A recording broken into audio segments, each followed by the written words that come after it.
Welcome to Witch Weekly, your weekly installment of Harry Potter and all Harry Potter related things. I'm your host Mel. And I'm Marissa. This week we get to discuss something that I've been sitting on for a little while now, which is the Ministry of Magic.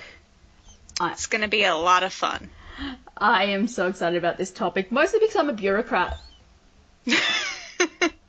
Pretty much. Okay, so before we get started, Marissa, I've got a quick question for you. I thought you might. If you worked for the Ministry of Magic, what department would you work for? Oh, I've already been sitting on this whole what I would do. There is a department called, like, the Muggle-Worthy Excuse Committee. The reasonable excuses for muggles. Yes, because in Order of the Phoenix, when Harry goes, it's going through all of the levels and different departments, and that's the one that I always was like, that's what I would want to do. I would want to come up with excuses for muggles to be told when magic happens around them. So that's what I would do. I would be your co-worker then, because that's what I picked.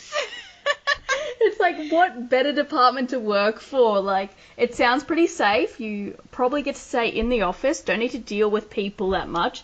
And somebody just comes up to you and says, this happened, and you quickly go, tell the muggles this. And you have like a list. You just sit there and write your list of excuses and like file them for each situation. So they'll say, you know, a wizard blew up a street.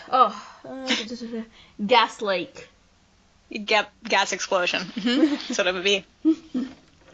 Now that's all I'm going to be thinking about over the weekend is I'm going to be writing down excuses. I'm actually going to do this. It's going to be fun. And if anybody wants to help Marissa, we'll set her up on the Witch Weekly Facebook page and we'll start a conversation and people can just post their muggle-worthy excuses for different situations. We'll come up with a catalogue. Exactly. It's going to be great.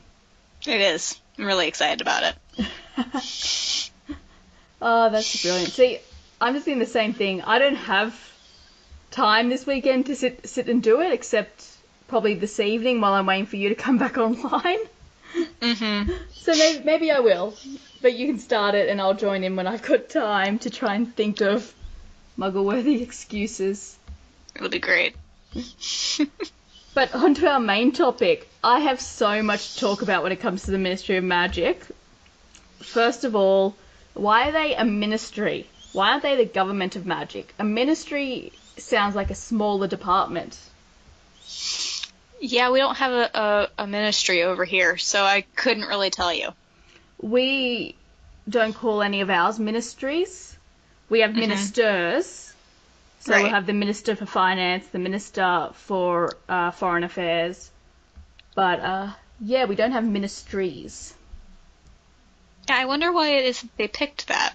Yeah, because it makes them sound like a smaller department, because of the Ministry of Magic. So it's like, that's the department, and then they would have sub-agencies. Sorry, can you tell I've worked for the government? No. You're not letting that show at all. So, yeah, it's bizarre to me of why they're the ministry. And I guess between the two of us, we're not going to come up with an answer, because I've got the question and you don't have a government system that runs like that. Nope. Got nothing for you. Here's one for you. Do they hold actual elections?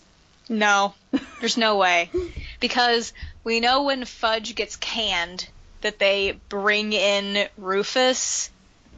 And there's no talk of him being elected. No. It more sounds like he was picked because he was the head Auror. And we hear when in Goblet of Fire series is talking about how Barty Crouch was tipped to be next Minister of Magic. Yeah, and then he lost public popularity. But it doesn't sound like there was an election. It just sounds like people, you know, didn't like him as much because of what happened with Barty Crouch Jr. And so I think the population, like, influences who gets picked, but I don't think that they actually elect who gets picked. Yeah. Yeah, it's just like, it's public opinion influences what the ministry does. So saying in Australia it keeps happening, they need to stop this happening. What will happen is we'll go to an election and we'll elect whatever government goes in, and then the party will oust the Prime Minister and put somebody else from the party as Prime Minister. It keeps happening, and it's just so annoying. Because only once did they do it and then immediately call it an election, which I think was the fair thing to do, because, you know, we didn't vote for this Prime Minister. In the end, we did vote. We voted for her again. Mm-hmm. Like, they got back in. But still, it's kind of like, where's our voice? Yeah, well, we all know how it works over here in the U.S. Everybody votes, and then an electoral college decides, not caring about how everybody voted? Pretty much. I mean, it's supposed to, the majority of the votes dictates that state casting its electoral college votes, but actually the person that decides that could just decide to go with the other person, even though, like, the state voted for the other candidate. Yeah. It's kind of messed up. Yeah. But anyways, actually, funny one. Our current Prime Minister, they ousted. He was one of the ones where Tony Abbott, our old Prime Minister, got elected and was then ousted by Malcolm Turnbull. The reason for ousting Abbott, and I totally agree with it, they're like, he just lost touch and we needed somebody who was more in touch with the people. He was getting old, is what it meant? No, actually, I think he might be younger than Malcolm Turnbull. He was just so out of touch. Gotcha. You should look into it. It's really interesting. He was one of the front campaigners for against equality for marriage equality. So he was really against it. His sister is a lesbian and was one of the front runners for the For campaign. That's amazing. It was so weird. But anyway, sorry, we're getting on to Australian politics. Let's not do that. No. So, let's not get into American politics either. Let's just go straight away from that. Wizarding politics it is. So, yeah, so it sounds like their leaders are selected from within the ministry, by the ministry, with some regard to public opinion. Yeah. So, my next thing is, how do they enact policy change? Who the heck knows? Because, you know, both our systems and the British system has a lower and upper house of some sort. I think you've got Senate and Congress. We've got Senate and House of Representatives. We've got Senate and House of Representatives. It's collectively Congress. Oh, okay. The collective is Congress. My understanding is 0. But yes, so we all have a similar system, but we don't hear about this in the wizarding world. We have no idea how laws are passed, and because you hear characters like Umbridge was trying to she succeeded in reducing the rights of werewolves. And I'm like, how? What system was used to do this? Yeah, and like all the educational decrees she made when she was High Inquisitor got signed off by Fudge like the day that she wanted them to. Yes. See, the one... Because I know to make a High Inquisitor, was that an educational decree, actually? The High Inquisitor one? Yeah. It was, okay. Yeah, so they've also got an Education Act. Let's call it the Hogwarts Education Act 1900. It's a new one. Okay. So they're obviously then able to make changes, which are the decrees. But, so Fudge is signing everything off. It doesn't... Does it not go through, like, a committee that discusses and sees if it fits? Because they don't have, like, a constitution or, like, anything like that they have to be held accountable to.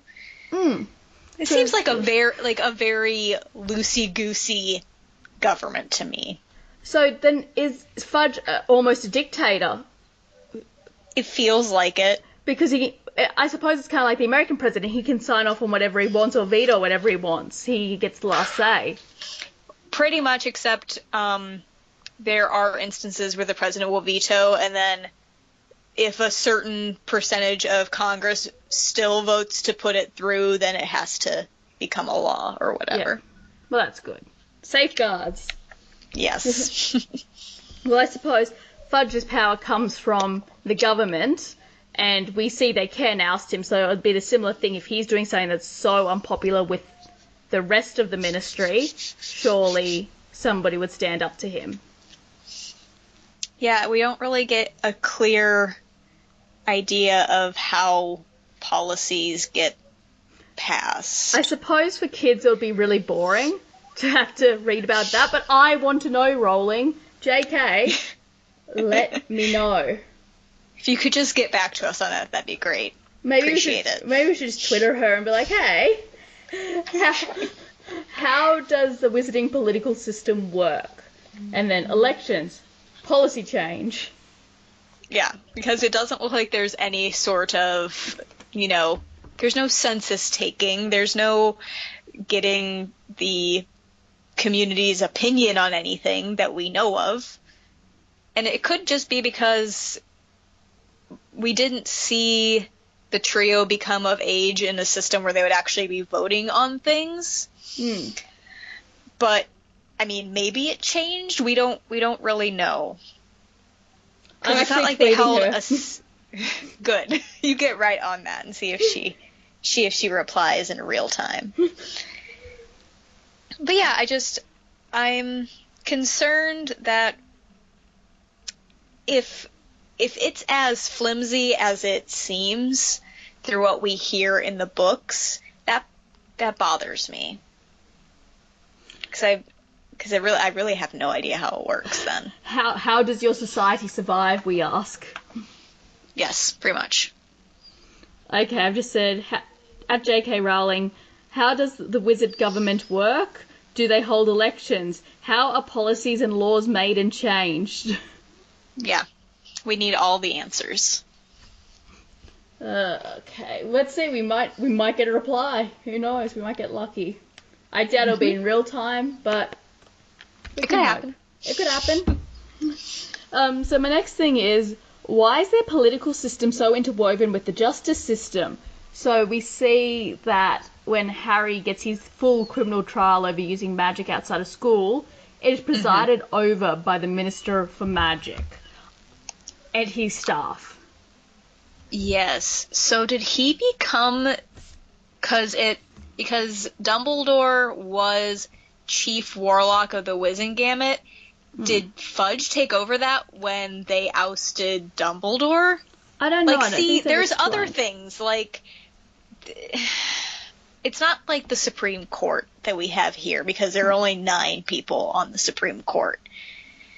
But the whole, I don't know, the Wizengamot bothers me. Like, did he just appoint himself Chief Warlock because he got rid of Dumbledore and he didn't like him? And there's the other thing. The Wizengamot that looks after, what's the word I'm looking for? Stuff. Criminal trials? Criminal trials, Stuff. Thank you. Okay, so if they can be so heavily influenced by the government and infiltrated by a government official, that makes them corrupt just to the bone, that, Fudge could have any involvement. We shouldn't mix politics in our justice. Yeah, well, I do think that all of the people on the Wizengamot are employees of the Ministry of Magic, because we know Umbridge is on there. We know Amelia Bones is on there. And a lot of the people that were there were picking up briefcases and walking to different parts of the... Just quickly, Amelia Bones, she was the head of law enforcement though, wasn't she? So... I believe, I'm pretty maybe. Sure, I'm pretty sure she was, because in that case, she has every right to be there. Give me 2 seconds, I'm just double checking that. I'm pretty sure she's the head of magical law enforcement. But, It almost sounds right, but... occupation, okay. Head of the Department of Magical Law Enforcement, in which case I think it is perfectly alright for her to be there, because, she's tied into the justice system. Yeah, but then there's Umbridge, who is the senior undersecretary to the minister. Who has no right to be anywhere at any time. She seems to be locked up. That's where she needs to be at all times. Yeah. So, but it does sound like they're, ministry employees. And that would be okay if they were ministry employees only with jobs within law enforcement and the justice system. However, if they're ministry employees who are now going off to work in the reasonable Muggle excuses office, I don't know if they're exactly qualified to be.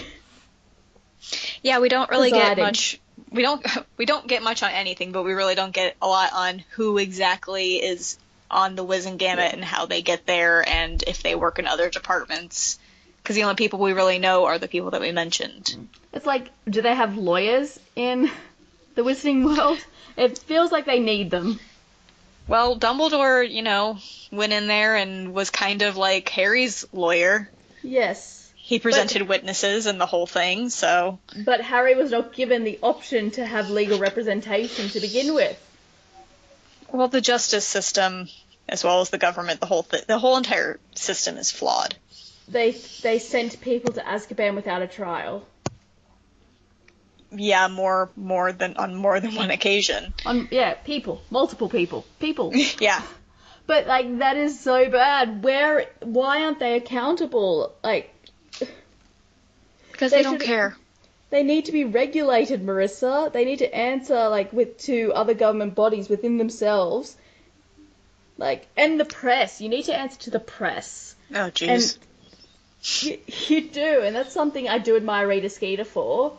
She does bring things to people's attention. Even if she does it the wrong way, at least people become aware.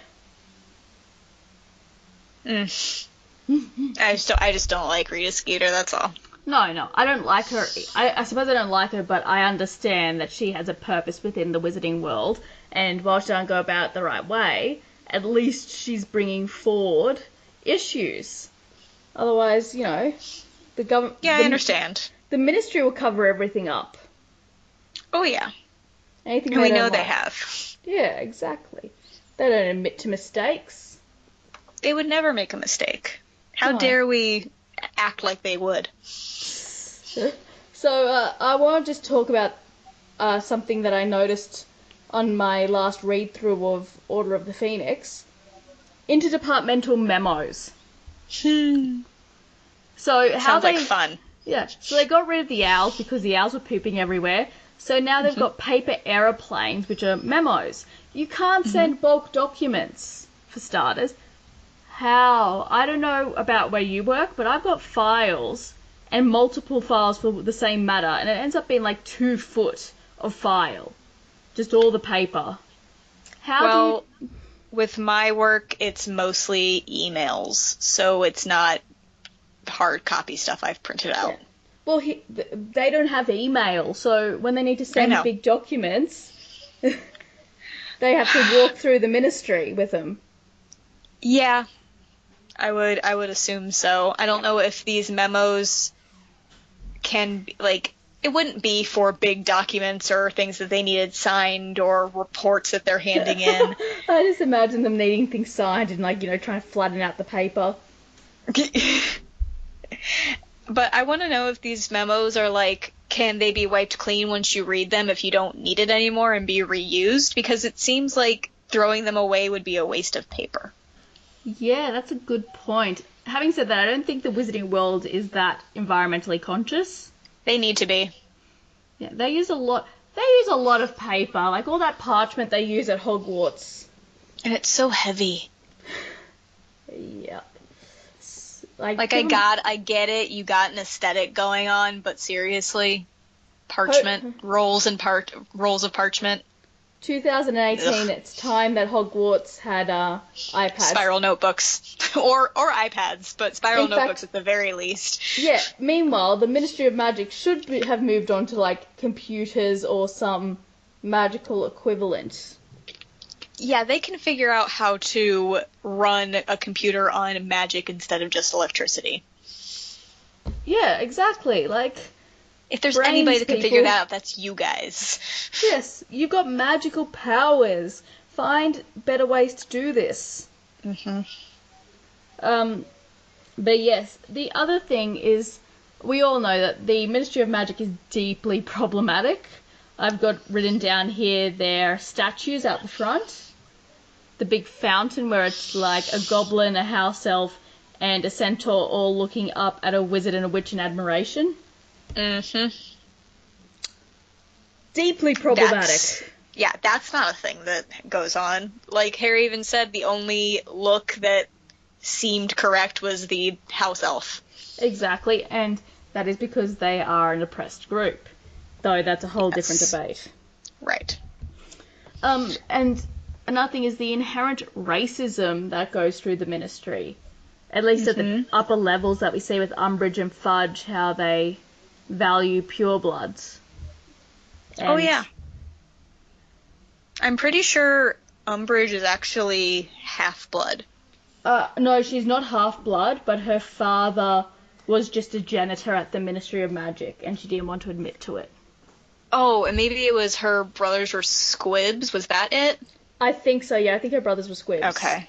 Yeah, and she just played up all the pureblood stuff. Like, she had the Locket of Slytherin and said it was, like, Sewell or something, stood for one of her ancestors. I don't know. Ugh. Yeah. Yeah. Well, yes, while we're talking Ministry of Magic, let's talk about some of the employees. So, let's start with our most reviled. Do I have to say her name? Yeah. No, you don't have to. I think they all know. Yeah, so they've got somebody, a senior undersecretary. I don't know what she's meant to do in the Ministry. It sounds like somebody who's meant to just keep notes for the minister. That's what it seems like, but I don't know if that actually happens. No, she enacts policy change, and he sends her to be the defense against teacher. the dark. Yeah, what qualifications does she have? None. She has none. So gross. But yeah, and she's in these upper level of governments. We have inherent racism where she doesn't like half-breeds and tries to reduce the rights of human-like creatures. I don't understand where she gets any right to enact any kind of change. She's a secretary. Stick to your notes, princess. An undersecretary is an executive government official, frequently a career public servant who typically acts as a senior administrator or second in command to the cabinet minister or other government official. Yeah, she's administration. Apparently we have one in the United States. There you go. Who does she serve? Or he. It could be a he. In the executive branch, an undersecretary is a senior official, blah, blah, blah. Junior to a departmental secretary, such as Secretary of State. So they're just the person below the Secretary of State. Okay, I don't know what your Secretary of State does, but okay. Yeah, I don't know. But yeah, so basically they're the person that helps out whoever the head of that department is. They're the help.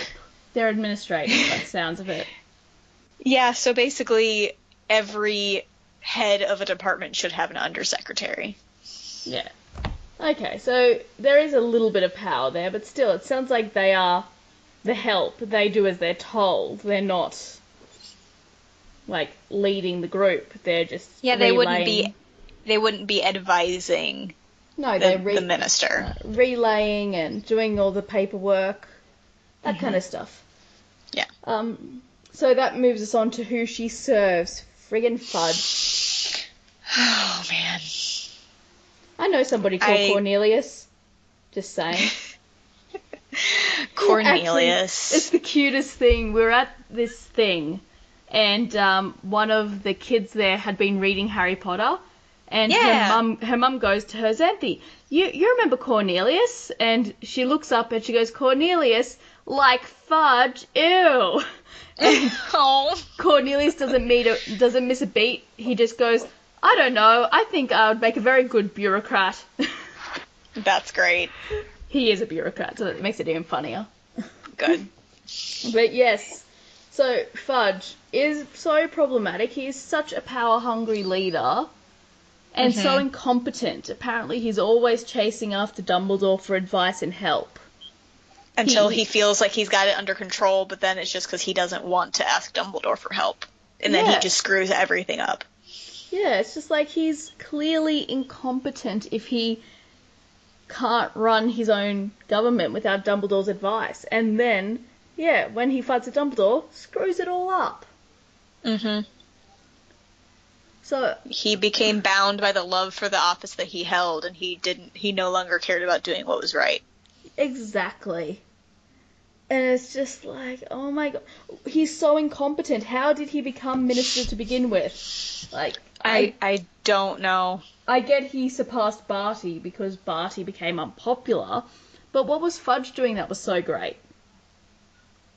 No idea. We don't really know what he was doing before, because they just say they passed up Barty for Fudge. Yeah, pretty much. Yeah, this junior minister that was doing well. Mm-hmm. Oh yeah, he did say he was a junior minister at the time that they made Sirius's arrest. Yeah.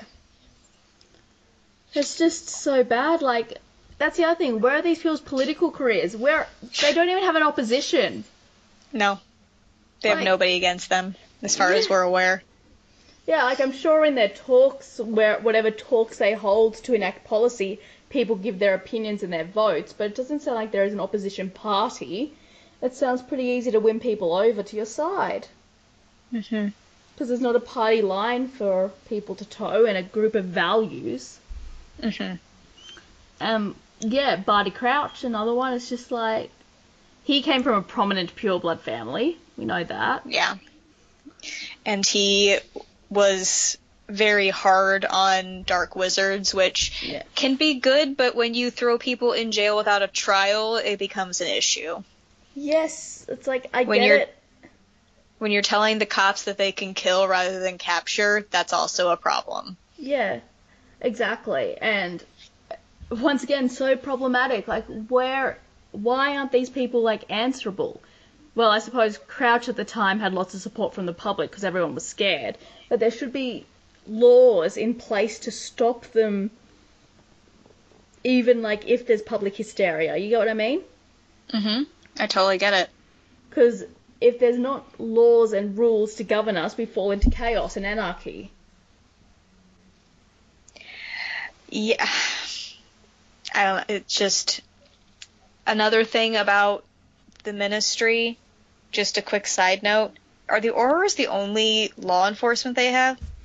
Yeah, that's what I've been wondering too.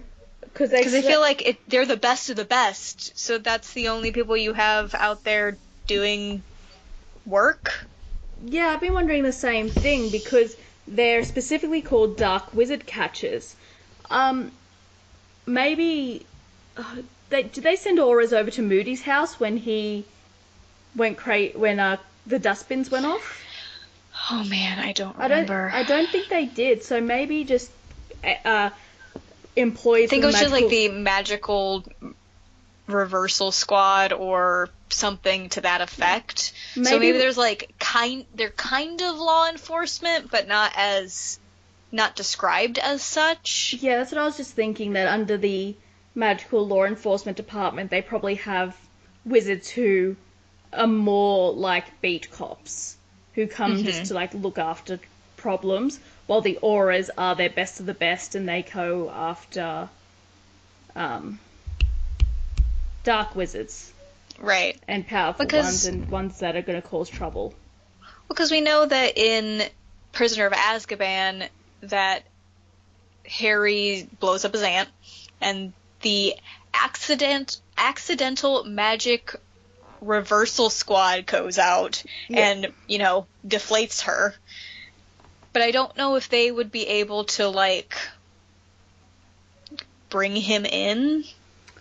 I think they could probably... Or what? I think they have the authority to, if they can, so to speak. Like, Harry obviously wasn't being a malicious fighting machine killer thing, so they probably could have said, right, we've taken care of this, we think you should come with us now. And they'll probably get Harry to go with them, while if it was somebody else who was dark and powerful, they would have sent the auras as well as the magical reversal squad, so the auras could bring in the dark wizard. Yeah, so there's probably some kind of law enforcement responsibilities in other departments, but not called law enforcement, I guess. Well, while we're talking about law enforcement and justice and all that, Azkaban. What the hell is that? I've had many, many questions about Azkaban for a very long time. First of all, Is that the only prison they have? Yes, we know that. They send everyone there. So even people that, I don't know, was it Mundungus was caught impersonating an inferi and got sent there for 6 months? Yeah. Like, anything. In there with people that have killed people and tortured them. And by the sounds of it, there are different levels, because they did say that Sirius was held in solitary. So yeah, with Dementors outside his door every hour of the day and night. Yeah, so perhaps there is lower levels, but still, it is a terrible place. Like, Hagrid was there for a few months, and he wanted to go to sleep and never wake up. Yeah, like, that is seriously problematic. They obviously don't have a system of rehabilitation, because you're never going to get rehabilitated if you're staying in Azkaban. We could probably do a whole episode on Azkaban, but I just wanted to quickly find this on Pottermore. So, it was not originally a prison. The island in the North Sea was at first a fortress, but never appeared on any map, either Muggle or Wizarding. It was believed to be created or enlarged by magical means. So the fortress was held by a sorcerer who called himself, and I'm going to massacre this, Ekrizdis. Ekrizdis.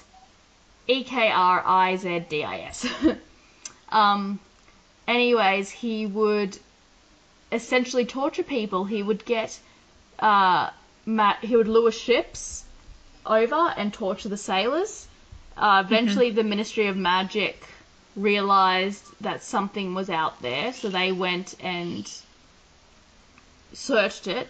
Those who entered to investigate refused afterwards to talk about what they'd found, but the least frightening part of the place was that it was infested with Dementors.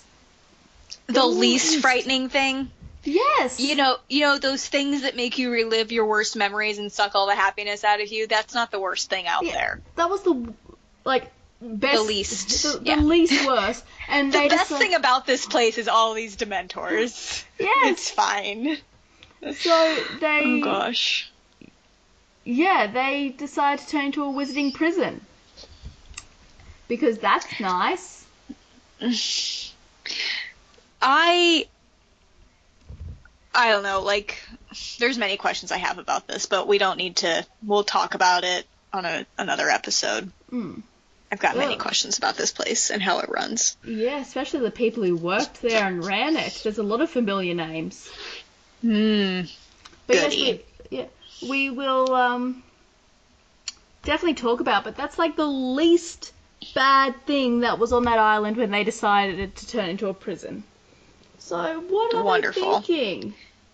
They're not. They're just we're just going to get rid of all these people. It's fine. But yeah, you'd be so traumatized. 6 months there. I know. It's horrible. It's so bad. But let's kind of transition back to talking about employees of the Ministry, and they're not all bad. We have Kingsley Shacklebolt. Yes. Who is my favorite, tertiary character. Ancillary. Yeah. We'll call him ancillary character. We love that word. He is so great, and I love in Book 5 where he's just sending his own department on wild goose chases after Sirius. Yeah, they, where was he sending them? I don't even remember where he said that they had led their team to, thinking... I think it was somewhere in Eastern Europe. Probably. Oh, he's just so good, and he's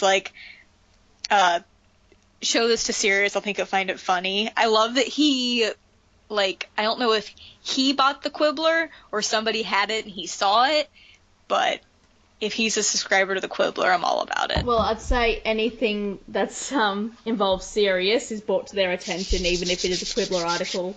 Yeah, probably. It's pretty good. But no, he's great. And Tonks is an aura. Yes, she is. She's the best. Actually, I'm going to contrast Percy Weasley to Arthur Weasley for a moment. No. Just listen, because I see this. Having worked in government, only not with father and sons. But anyway, so you've got Arthur, who's so happy in his little department. It's his passion. He's just so happy to be there. He doesn't want to go and do anything else. And in book 6 or 7, he's given another job, and all he wants to do, book 6, and all he wants to do is go back to being in the Muggle artifacts. Yeah, he misses messing with all that stuff. And I think that's adorable. Molly thinks he's crazy for missing all that stuff. Yeah, but I think it's adorable that he is so in love with his career choice. No matter what other people say, he likes what he does, and that's such a great thing. Well, there is a saying that if you do what you love, you'll never work a day in your life. Yeah, and that's what he was doing. Yes, for Arthur, it's exactly what he was doing, and that's great. And you contrast that with Percy, who, while he made bad choices, the spine of what's going on, I understand. He's young and ambitious, and he wants to get somewhere. I don't like the way he goes about it. I don't like him betraying his family. I do not condone that under any means. But I don't fault him for wanting to get ahead, if you can see the distinction. Mm-hmm. I understand. Every time we talk about Percy, I just think he's a big old dummy. So. But yeah, I still like to contrast that young and ambitious public servant wanting to get somewhere compared to an older public servant who's just happy to dawdle and do his thing. Yeah, because he started out under Barty Crouch. Who didn't even know his name. Weatherby. It's the best. And then he went into Fudge's office as... Was he a... I don't think he was a junior... Was he a junior minister? Or something? Something. I think he was a junior minister. He got to that point. Okay. But then we don't really hear what happens to him when Fudge gets ousted. Is he still in the same position when Rufus comes in? He works for Rufus because they come through at Christmas. Oh, right. Mm-hmm. So I guess he's still in the same position. Junior assistant to the Minister of Magic. Okay, yeah. Got it. So yeah, I'd say in the same or a similar position, yeah, because Rufus uses him to go to the Weasleys to see Harry, because that's the only way he's going to be able to see Harry is away from Dumbledore. Yeah, understood. Okay. I actually do feel kind of sorry for Percy in that scene, being, like, no matter how much of an ass he is, he's being forced to go see his family under false pretenses. Yeah, but he doesn't even, act like he wants to be there. Well, he doesn't. That's the thing, he doesn't want to admit he was wrong. Yeah, but to be so rude to your mother, that's not nice. No. But still, I feel sorry for him being forced there and not being able to go under his own power when he was ready. Yeah, and I also I feel bad that he got mashed parsnips thrown at his face, but I can't fault them for that. Whoever actually did it. Wasn't it the twins? Well, I think they said Fred, George, and Ginny all claimed responsibility. Oh, there we go. Ginny wanted in on their glory. Of course. Always. Love Ginny. Glad she didn't become a bureaucrat. No, she just became part of the media. Mm-hmm. Yeah, that's fine. Was there anybody else that was in the ministry that we can really dig into? I like Amelia Bones. Not that we can dig that much into her, but I like her. She was awesome in Harry's trial. Yeah, 'cause she was like, well, I don't see any reason why he shouldn't be let off. Because he really didn't do anything. She's like, Mrs. Figg did describe how the Dementors affect people, even though Fudge was like, she didn't seem like a convincing witness. Yeah, and she's more interested in the fact that Harry can do a fully fledged Patronus than... A corporeal Patronus. Mm-hmm. Than the fact that, he did underage magic. She talked about it. I love that she talked about the fact... that she talked about Harry's trial and the fact that he could produce a full Patronus to her, niece? That's right, because Suzanne Bones comes and talks to Harry about it. Yeah, during the first meeting of what later becomes Dumbledore's army. I love that she was like, oh yeah, this kid can produce a full Patronus. Not even most fully qualified wizards can do that. Something I love is actually the Ministry of Magic when they're looking after the Quidditch World Cup. And there are all these... So in Canberra, this is what I kind of thought of. In Canberra, we have a thing called the Multicultural Festival, and they try to get the ACT public servants to volunteer. And I've had friends who have done it, and they talk about all the running around, trying to, like, control diplomats who want to park their cars where they're not allowed to be parked. So now when I read the whole Quidditch World Cup where they're walking around watching all these Ministry wizards trying to control people, that's all I can think about. Like, there's Artie, I think his name is, who's wearing a lady's nightgown. I was about to ask you, have any of them had to convince a old man to wear pants? Archie, I think his name is. Archie, yes, Archie. Not to my knowledge. All I know is one of my friends was directing traffic and trying to explain to diplomats that, yes, we know you're a diplomat. We know you've got a very big black German car. You can park it somewhere else. Yeah, you can park it somewhere else. We don't care if you're big and important. You still can't park here. Yeah, it's pretty much. But yeah, I just always think of that now. Those they're probably all been roped in. You know, their department head's gone, you can go help. They're getting maybe time in lieu if they're lucky. More likely, like, flex time, you know, you work all these days and then you get a day off with pay without taking it out of your annual leave. Yeah. Ugh. Yeah. It just sounds miserable. Not for Ludo Bagman. He was loving his life. We didn't talk about him. No, we didn't. But what is there really to say? He's a former Quidditch player with a gambling problem. Yeah. He is a guy that, you know, lost a lot of money in gambling and then became a bookie for such things to try to win his money back. But he's not even a bookie because he steals people's money. He gives Fred and George fake gold. Okay, he faces as a bookie, but he's actually just stealing everybody's money. Yeah, scam artist. Yeah, I want to know how much Fred and George were actually supposed to win. Like, what were the odds on Crumb getting the snitch, but Ireland still winning? That's the question I have. Yeah. I think they hopefully won big, but unfortunately we'll never know, and they'll never get their money. It amounted to nothing because they weren't even supposed to be gambling anyway. Yeah, I love how Ludo tells them that it's like, oh, you kids shouldn't be gambling anyway. I'm doing you a favor, or something. Yeah, doing you a favor by stealing all of our money. See, he's scum. Funny, but scum. The Ministry of Magic is so corrupt. Like, all these people working for them. There are a few shining stars, but aside from that, I got nothing. Yeah. Would you like to move on to random ships? I would love to. Let's do it. So, random ships is when we build a boat, put it on the Black Lake to see if it will sink or sail. This week, we are limited to Ministry workers. Oh, good. Just what I was hoping for. Oh, well, I feel like okay, I'm just going to pick one, and if it ends up being the same person with you, then so be it. Okay. A person can have a relationship with themselves, right? We're all about self-love here. Are we ready? Oh, I was born ready. 3, 2, 1. Dolores Umbridge. Oh, no. No, I'm out. You gotta do it. I can't do it. Okay. Oh, now I'm glad it wasn't the same person, because self-love with her, I cannot. So okay. you do it. Tonks and Umbridge. Yeah, I'm also looking it up right now. Oh no. Please tell me there's nothing.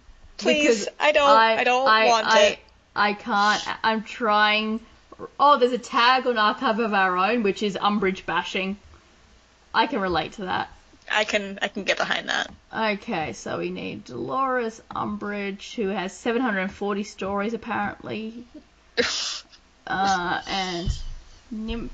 I actually cannot think of anything So that's why I've gone straight to... Oh, no, you still have to. Okay. Complete only in English. So... Can I just fire a cannon?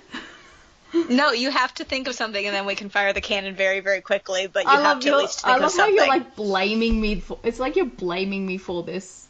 Yeah, pretty much. It's all your fault. So... You're the one that picked a Dumbridge, like, who does that? I'm evil. There you go. I can't even find them as a pairing. But Yay! I'm going to try fanfiction.net anyway. Oh, good. Right, so they're both working late at the ministry. Because that's Umbridge roofies her. Ugh, no. Well, how else do you think this is going to happen? Well, I mean, let's be real. You think Umbridge is anywhere near good enough for our Tonks? Oh, I no. chose Umbridge because I knew this was going to be hilarious. Mm-hmm. And painful. Mm-hmm. So, more painful than hilarious, but I see your point. So Umbridge is like working late, and so is Tonks, because Tonks is a good little aura.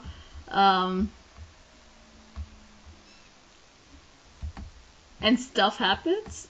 How do you seduce her? And fire the cannon. We're done. I can't do it anymore. I haven't found fanfiction yet. I'm looking for fanfiction. What if that's the one pairing that there's not? Like, there's some weird pairings out there.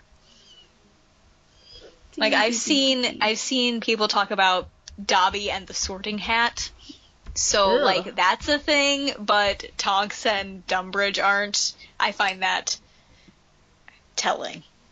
Yeah. So this is slightly concerning. Can't even find Umbridge on I'm in Harry Potter. Yes, I'm in Harry Potter. I can't find Umbridge on the list of characters. Under D. She's not under Dolores. Oh, there we go. Found her. I did find her. Oh, there is one story, apparently, that the filter... Umbridge needs to shut up. One shot. Tonks, fool of a mother, invites Dolores Umbridge round for dinner right after she put up the anti-werewolf laws. Tonks struggles to restrain herself from harming the woman as she insults Remus, and then Remus himself visits. After the visit, Tonks can't help but give Umbridge a tinsy-wincy little slap. Well, more like a raw hand mark leaving slap. So, not a pairing. I'm happy about them not being a pairing. Nobody will pair them, and that is great. And we cannot pair them, like, even my dirty mind couldn't pair it. Nope, we're done. We're done? Fire the cannon! So, unfortunately, I couldn't find a satisfactory fan topic for Ministry of Magic, but I do have a what if. Okay. What if we ran the Ministry of Magic? What changes would we make? First of all, there's going to be elections. Let's just get that right out of the way. And we won't run the Ministry of Magic for long after that. Nope. We'd be out. Be out at 500. But at least we made it democratic. Yes, because there needs to be voting and representation. It would be a representative government instead of a whatever it is now. Can't even really tell you what it is. Exactly. This government does not work.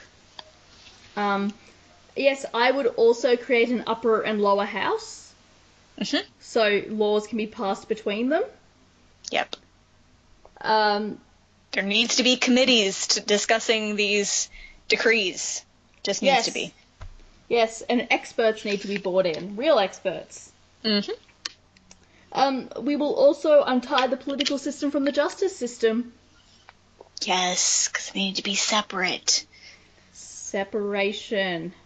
And we're going to, I say, get rid of Azkaban altogether and make actual prisons or to rehabilitate people. Yes, rehabilitation, and if they cannot be rehabilitated like some Death Eaters, a more humane prison system.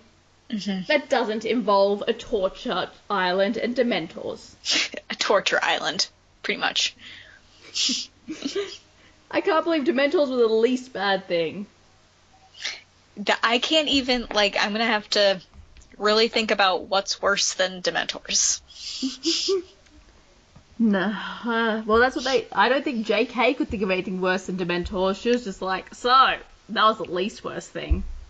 Yeah, so she was like, I'll just let them all imagine what would be worse. Yeah, exactly. That's a better way to do it. So, I think we've enacted some good changes. I think we're a strong team, Marissa. Yeah, we are. We'll definitely be back to talk about Azkaban at some point, because I know I want to talk about it in more detail. Oh, so do I. I have many questions. Anyways, thank you everybody for listening in. If you want to contact us, we are on Facebook as Witch Weekly Podcast, Twitter, Witch Weekly Cast. Our email address is witchweeklypodcast@gmail.com. We are now part of Podcast Network, so you can find us at mmpodcastnetwork.com. Email us at mmpodcastnetwork@gmail.com. We are on Twitter as MMP Network and on Facebook as Podcast Network. We also are doing a Buffy the Vampire Slayer podcast called Chosen that you should check out. It's a lot of fun. And if you want to find me personally on Twitter, I am M.A. Bickett. Marissa? You can find me personally on Twitter at RissaRoo312. That's all for this week. We'll catch you next time. Bye. Bye, guys.